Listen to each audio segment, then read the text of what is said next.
कुछ देशों ने अपने यहाँ दुनिया भर के भ्रष्टाचारियों और कर चोरों के लिए वैध तहखाने बना रखे हैं।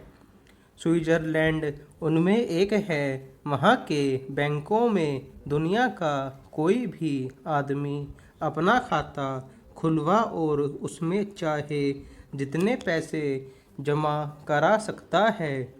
वहाँ का कोई भी बैंक अपने ग्राहक से न तो यह पूछता है कि उसने जो पैसे जमा किए हैं वे कहाँ से आए। अगर कोई उन ग्राहकों के बारे में जानकारी प्राप्त करना चाहे तो वे वह भी उपलब्ध नहीं कराते। बस वहाँ का केंद्रीय बैंक हर साल यह ब्यौरा जरूर उपलब्ध कराता है कि किस देश से कितनी रकम वहाँ के बैंकों में जमा कराई गई।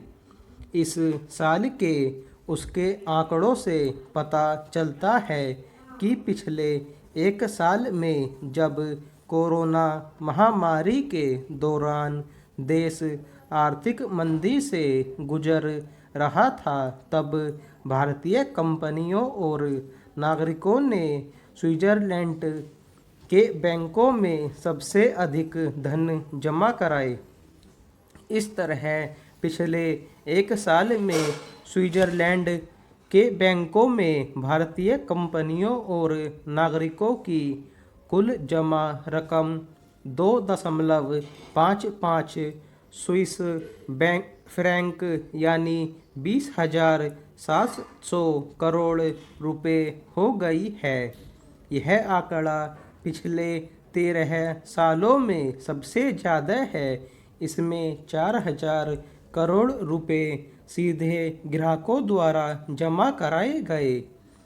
3,100 करोड़ रुपए से अधिक दूसरे बैंकों के जरिए स्थानांतरित किए गए। 16.5 करोड़ रुपए ट्रस्टों के जरिए और 13,500 करोड़ रुपए बॉन्ड और सिक्योरिटी जैसे विभिन्न विकल्पों के जरिए जमा कराए गए। विचित्र है कि एक तरफ देश की अर्थव्यवस्था नकारात्मक स्थिति में पहुंच गई है और इसे पटरी पर लाने के लिए सरकारें अपने अपने स्तर पर प्रयास कर रही हैं, और दूसरी तरफ कर चोरी और भ्रष्टाचार के जरिए जुटाई हुई इतनी बड़ी रकम स्विट्जरलैंड के बैंकों के काले तहखानों में जमा करा दी गई। यह तो एक देश का खुलासा है।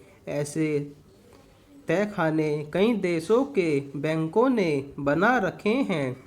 कहाँ कितनी रकम भेजी गई उन सब का आंकड़ा इकट्ठा किया जाए तो तथ्य और हैरान करने वाले हो सकते हैं।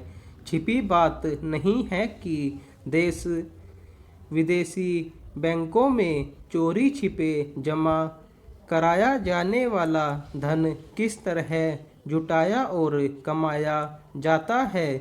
इनमें से ज़्यादातर पैसा भ्रष्ट नौकरशाहों, राजनेताओं और बड़ी कंपनियों के होते हैं, जो घूस के माध्यम से या फिर करों की चोरी करके जुटाया गया होता है।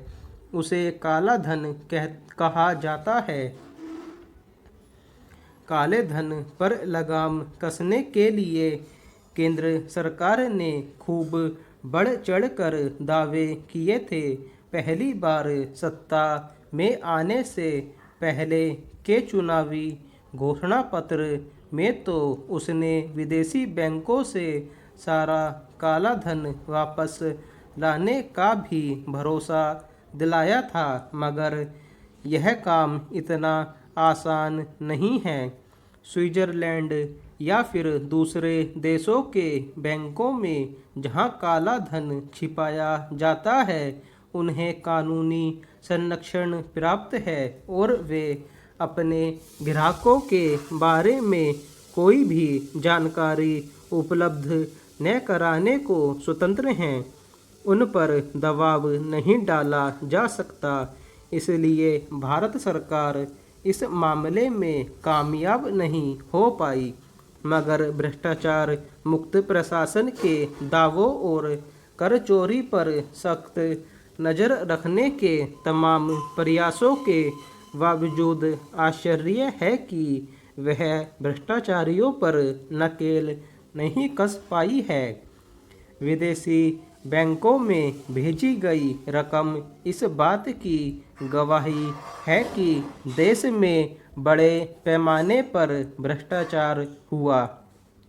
इस खुलासे से सरकार एक बार फिर सवालों के घेरे में आ गई है। पहले ही देश के बैंकों की भारी रकम लेकर विदेश भाग जाने वाले कारोबारियों और बट्टे खाते को लेकर अंगुलियां उठती रही हैं।